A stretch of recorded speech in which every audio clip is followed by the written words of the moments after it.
Hello and welcome to our podcast, Japanese Leadership Looking Back at the G7 Summit. I'm Fred Katayama, Executive Vice President at the U.S.-Japan Council. I'm coming to you from my home here in New York City, but this is truly a global podcast. I'll be talking to contributors from Tokyo as well as Oxford, United Kingdom. I'll be exploring how Japan's leadership can bring about global collaboration to create pathways for a sustainable future. As host nation, Japan led the G7 Summit this year. It gave voice to the unique concerns of the Asian countries from an environmental and energy perspective. I'll take a deep dive into what Japan can teach us about tackling the global energy and environmental crises. Plus, what more needs to be done to support economies in the global south, and how the free and open Indo-Pacific concept can go about establishing rules and international protocols that can benefit us all. At the G7 Hiroshima Summit earlier this year, host Japan took the lead. It called on developed nations to help the global south tackle poverty and inequality.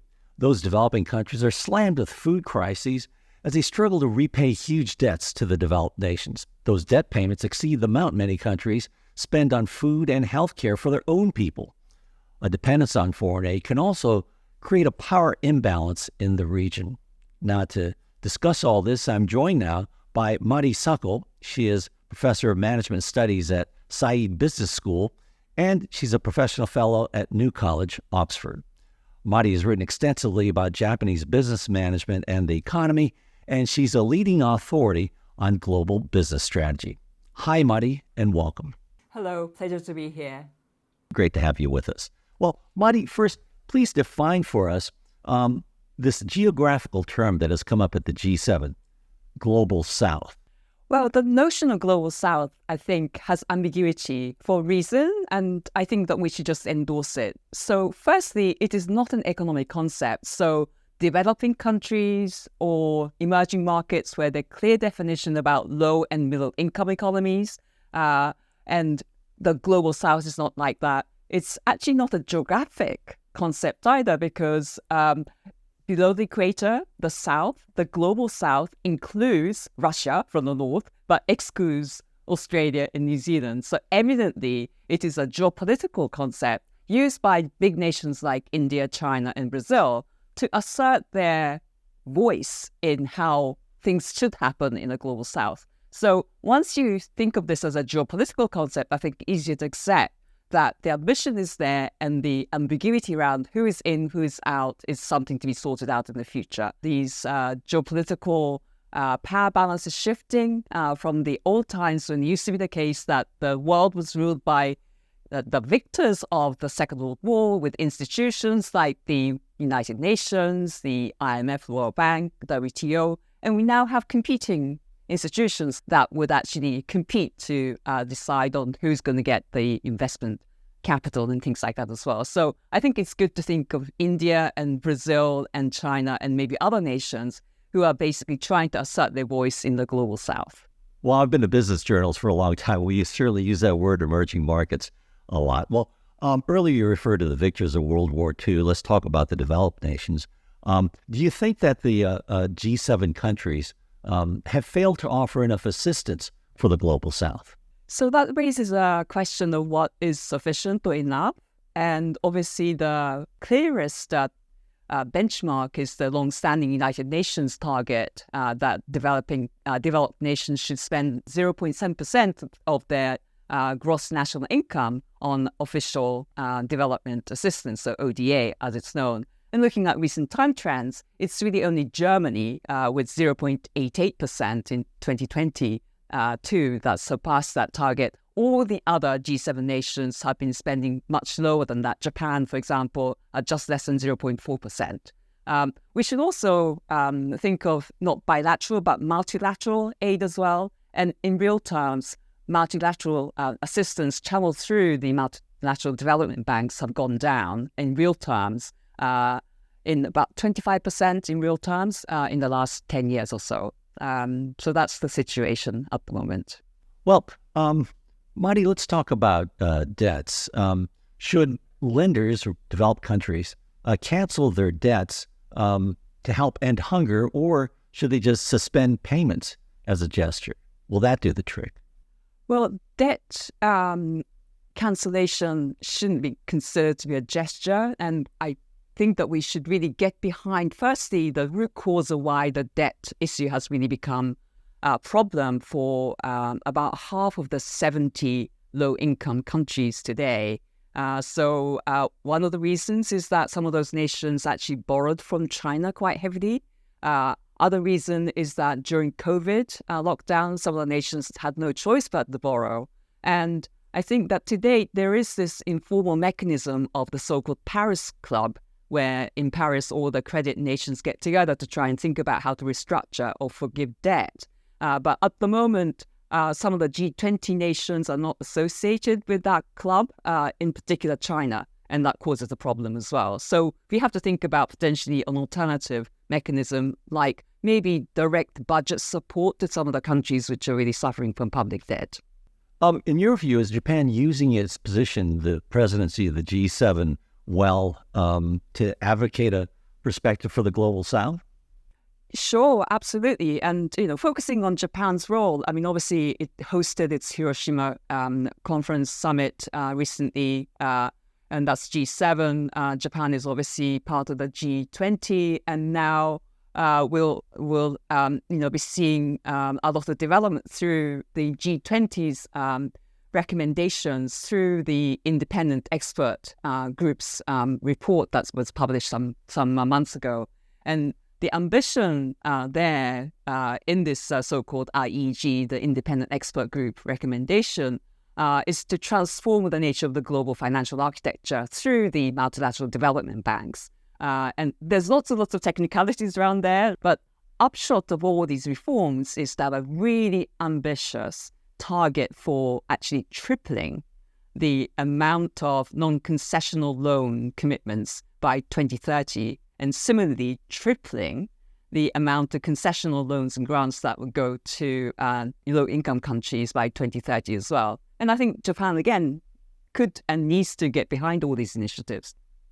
And Mari, what role do you see Japan playing there? What does Japan have to offer?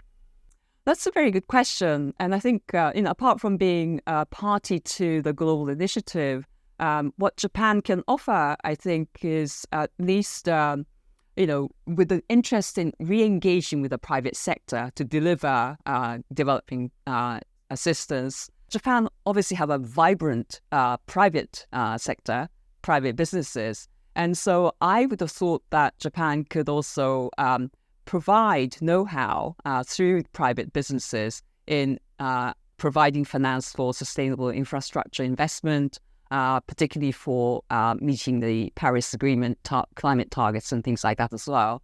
The other thing that I think is equally important is articulating what are the alternative development models for economic growth. We have at the moment the US model maybe, and then the Chinese model. Those are really extremes, and Japan has always been renowned for having a very robust industrial policy where the government actually, redirects resources, but in such a way that doesn't stifle private sector initiatives. So I think articulating what are some of the alternative growth models that these countries in the global south could adopt, at least to learn lessons from them. So perhaps a role for Japan's METI, Ministry of Economy and Trade Industry, to play there when you're talking about alternative models and industrial policy. The global south is likely to suffer heavily from the effects of climate change and financial shocks to the world economy, Mari. So how can we insulate these nations from disruptions to the supply chain? I think that it's a global issue that is not just for the South.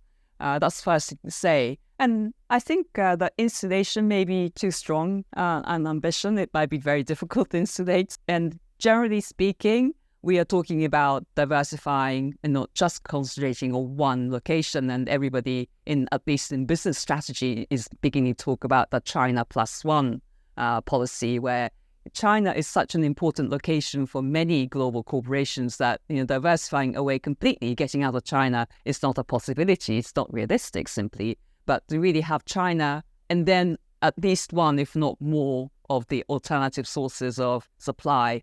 And we're talking about countries like Thailand and Vietnam at the moment. But with development of infrastructure and the multilateral development banks giving assistance to lower income countries, maybe they can accelerate the process where alternative locations that could become part of the world global supply and global trade system would increase in number. And Marty, how can the Global South create economies that are sustainable and viable?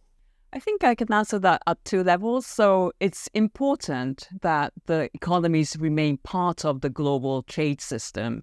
And for that, I think that you need good infrastructure, which could be accelerated in the investment with assistance from multilateral banks and specific donors. So that's one thing that could happen. And with that is the diversification of global supply, and they can be part of that global supply chain that is, in all kinds of industries, including manufacturing, but also services as well. And last but not least, I think, is the importance of thinking about what kind of development models they want to adopt for the medium to long term.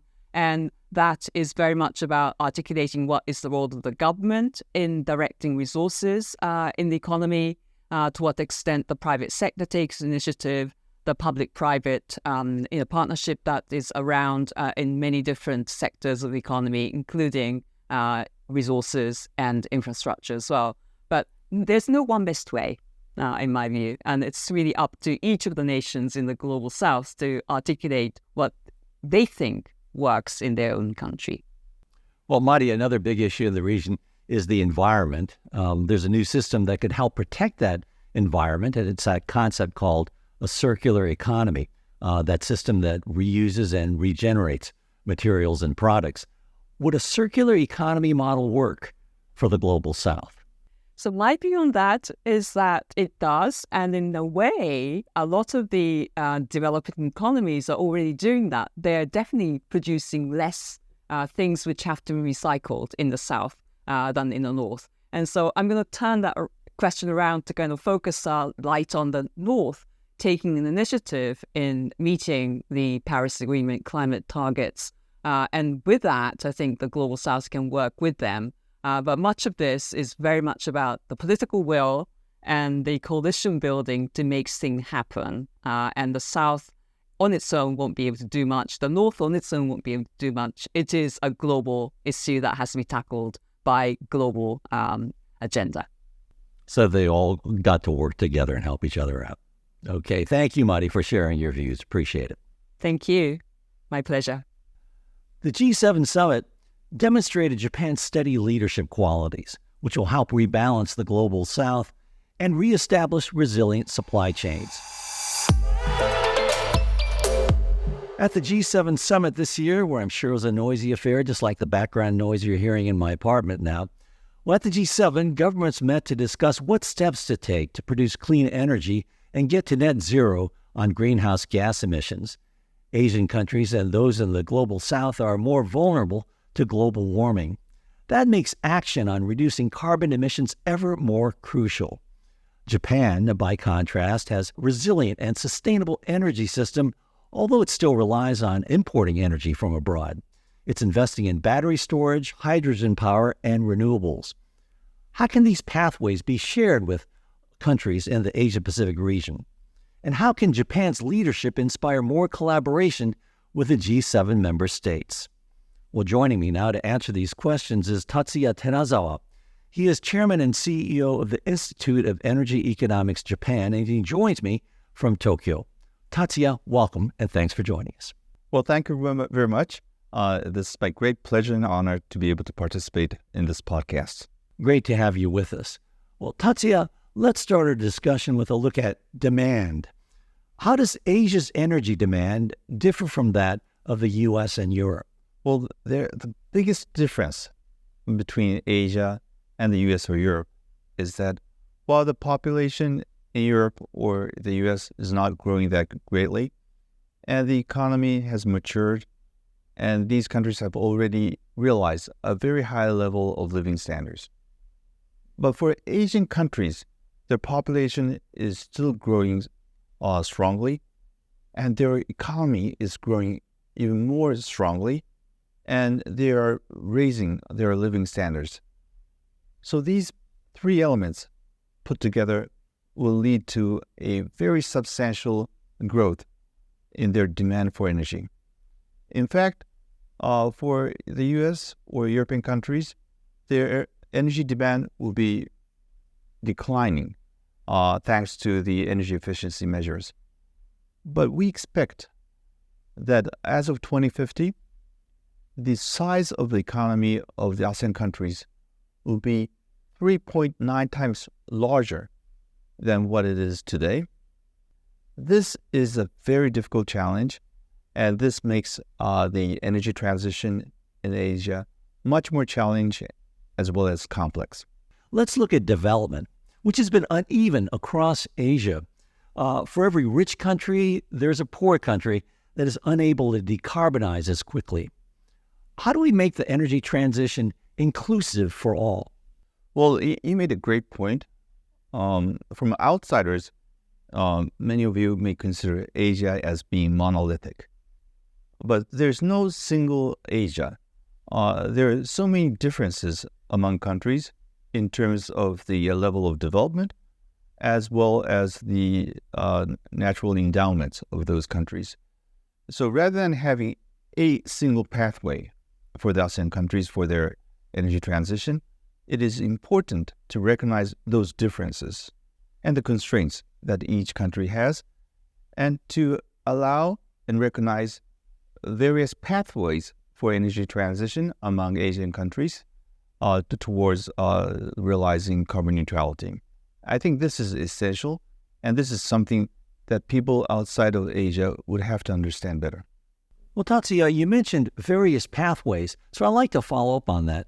Japan's prime minister certainly isn't sitting still. Fumio Kishida started the Asia Zero Emissions Community, and that initiative recognizes that the 11 member nations can each pursue practical pathways to clean energy.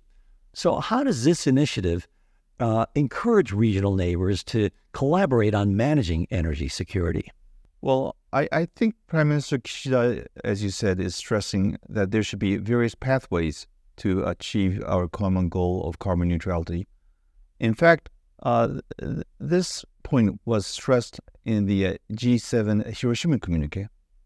And this message of various pathways was also endorsed by the G20 summit meeting in New Delhi.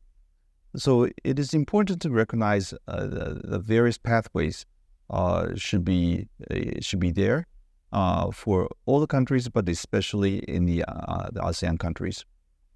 Prime Minister Kishida's Asia Zero Emission Community, AZEC in short, provides various means to address the various pathways. Compared with some international institutions, which may be totally focused on deployment of renewable energies, Prime Minister Kishida's AZEC is much broader. In addition to renewable energies, it will support the enhancement of energy efficiency. It will also support the construction of grids. It will also help the use of hydrogen and ammonia, and also biomass as well.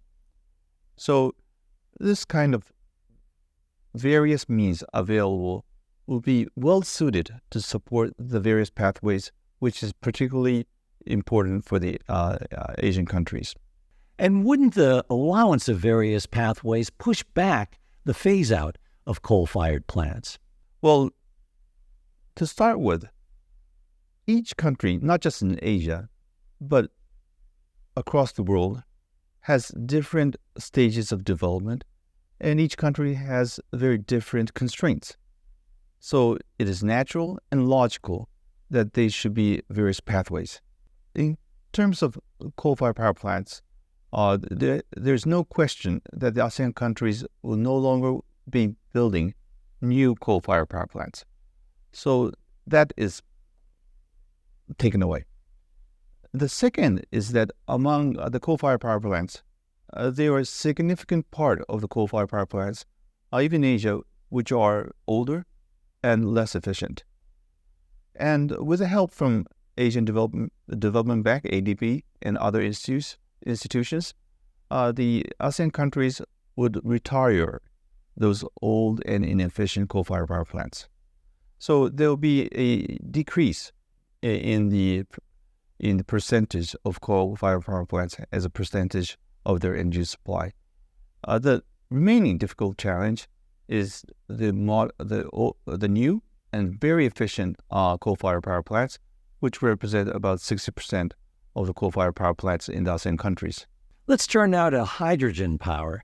Japan certainly has been at the forefront of hydrogen. It was the first in the world to adopt a national strategy on hydrogen. Do you think the United States and Europe will adopt a similar strategy? We hear a lot from our U.S. friends or European friends about their excitement and interest in hydrogen. So while Japan was the pioneer in highlighting the importance of hydrogen, now we are seeing other players, European countries, and also the U.S. Pushing for hydrogen. There is still a difference between how far and how comprehensive Japan is pushing for hydrogen compared with European and our U.S. counterparts. One is that since Japan is an island country, the transportation of hydrogen is a challenge, and probably either liquefy it or transform hydrogen into ammonia to transport hydrogen is the realistic means. Japan is leading the world in the transportation of hydrogen. Number two, Japan is developing technologies to use hydrogen and ammonia for power generation. And third, for the transportation sector, especially for heavy-duty use, like trucks or long-distance buses, we believe that it will be more difficult to use batteries. And for those long-distance or heavy-duty transportation. But in terms of the scope or the comprehensivity of hydrogen policy, Japan is leading the world in how broad it is. Okay, let's shift from hydrogen to another source of energy, nuclear. Japan has relied on nuclear power in the past, but public support fell sharply after that Fukushima nuclear disaster in 2011. But on the other hand, now with the global energy crisis sparked by Russia's aggression towards Ukraine, has that sentiment shifted? You're right. The public sentiment in Japan has shifted drastically. Right after the Fukushima nuclear accident, the public support for nuclear was very low. But we have been enhancing the safety regulation and the safety regulation. In the past 12 years since the Fukushima nuclear accident, we have been enhancing the safety of nuclear power plants. And we believe that the public have improved their acceptance of the safety of nuclear power plants. And with this basis, you're right, we have gone through the energy crisis, especially triggered by Russia's invasion of Ukraine, and seeing all the increase in the energy cost. Prime Minister Kishida made it clear in his policy statement last December that he will be pushing for the restart of nuclear power plants, and also it would extend the operating lives of the existing nuclear power plants. And also, he said that he would explore replacement of the old nuclear power plants with modern, advanced nuclear reactors. So we are now seeing a major shift in our nuclear policy towards pushing for nuclear policy, which have not been the case in the years after the Fukushima nuclear accident. So we are seeing a significant change in our nuclear policy. Well, nuclear energy is considered clean energy, but it's not renewable. And I know Japan has had an issue in getting enough affordable renewable energy. Is nuclear power, in your view, still a viable option for decarbonization? The importance of nuclear power plants is that it will deal with the weakness of the renewable power. The weakness of renewable power, especially in Japan, we tend to use solar power. During daytime, especially if you have fine weather, solar panels are great. But if you have a cloudy day or in nighttime, there's virtually no power generation. And the difficulty of the power system is that you always have to match the demand and supply. But we have to decarbonize that power as well. So in this regard, dispatcher power, a power that we can control with zero carbon, will be extremely important, and nuclear will provide that option. I want to talk about other lessons too.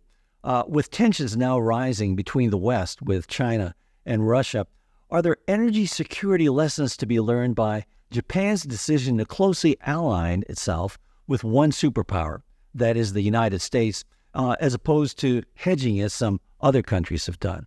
Well, one of the lessons we have learned from the recent energy crisis triggered by Russia's invasion of Ukraine is that it is very important to have the diversity, the resilience of your energy supply.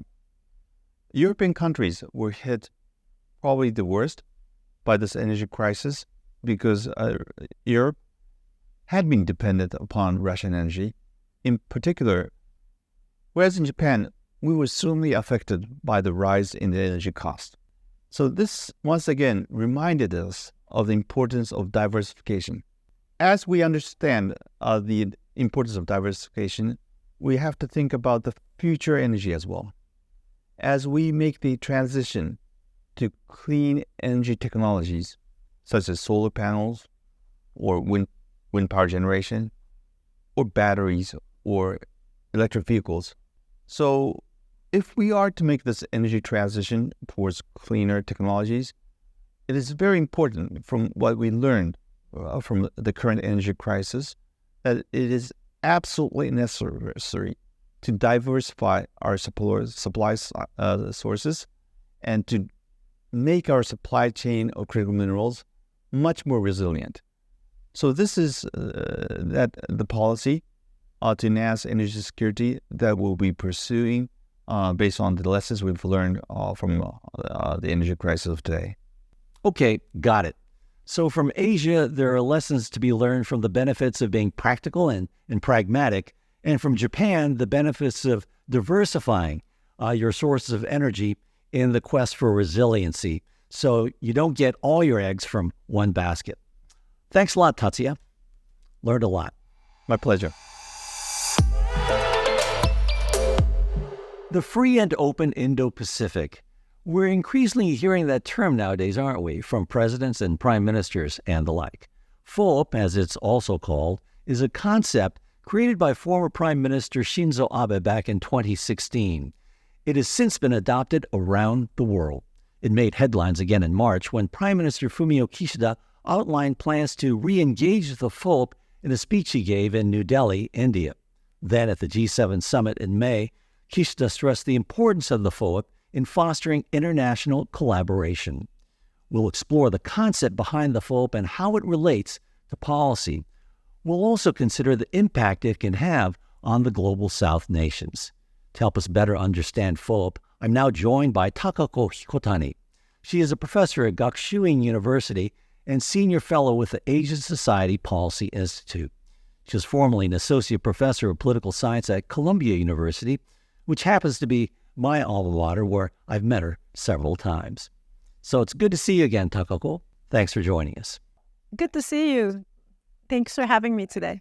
So Takako, for the benefit of those of us who aren't aware, just what is a free and open Indo-Pacific, and what are the principles behind it?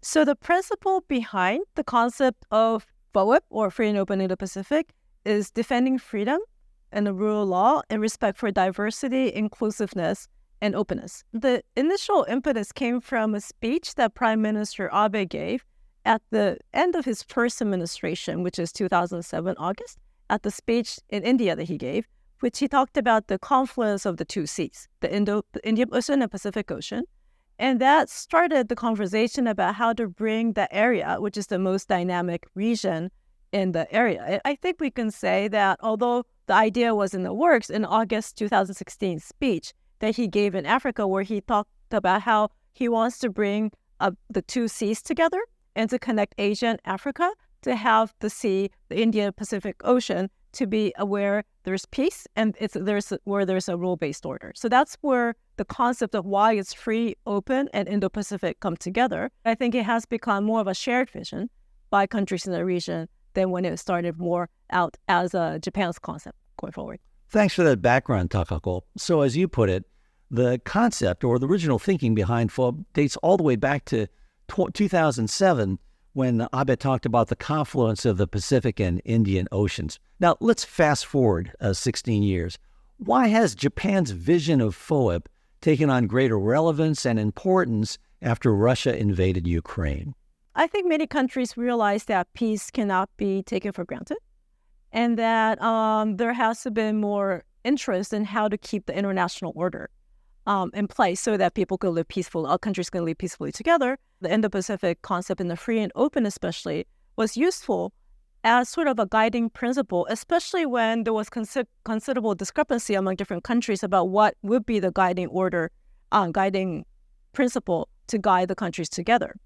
I think people were relatively surprised by the fact that not all countries were on board in terms of how they stand against Russia, for instance, and that maybe it's not helpful to have a camp that is democratic and authoritarian. It's also very flexible. That free and open can actually mean many things to many countries, and there isn't like a set definition of what free is supposed to mean or open is supposed to mean. For some countries, it might mean free trade. For countries, it might be more about freedom of speech. So I think that's the utility and also why it turned out to be more important after the war in Ukraine. You refer to the split between the authoritarian camp and the democratic camp. It was amazing just how quickly Prime Minister Kishida went lockstep with the West against Russia over Ukraine. So, Takako, Japan introduced the FOB concept, but is it best placed to lead the international community towards FOB? I think Japan has shown that it could lead the way in the case of CPTPP. That there was a lot of disappointment about U.S. pulling out, but I think in some ways, rather surprisingly, Japan was able to step up. So Japan has shown that it has the ability to lead in these kind of efforts. And I think for that reason, FOB and Japan playing a major role in that has been accepted by many other countries. So leadership on CPTPP gave Japan more leadership credibility that then helped out on FOIP. How can Japan as a leader ensure compliance with international rules? Right. I think, that's a really tricky question because I think the success of FOIP comes from the fact that it's really not requiring compliance in a certain way. Like it's not like penalizing in any way. It's meant to be inclusive and it's supposed to be give the countries freedom to interpret what that means, to make it easier to join than not. So I think it's not really about penalty and enforcement. I don't really know if that's what Japan is really good at doing, but I think the inclusivity is something that's very helpful in this day and age where it's very easy to be excluding other countries. And I think the inclusiveness is something that seems to be wanted in the international community, and Japan is taking part by taking a lead in Indo-Pacific and free and open Indo-Pacific vision. Let's move on to the connection, the relationship between Japan and India, where Abe gave that speech. These two countries have a close relationship, and India currently is the president of the G20. How important is Japan's relationship with India in bringing about international collaboration?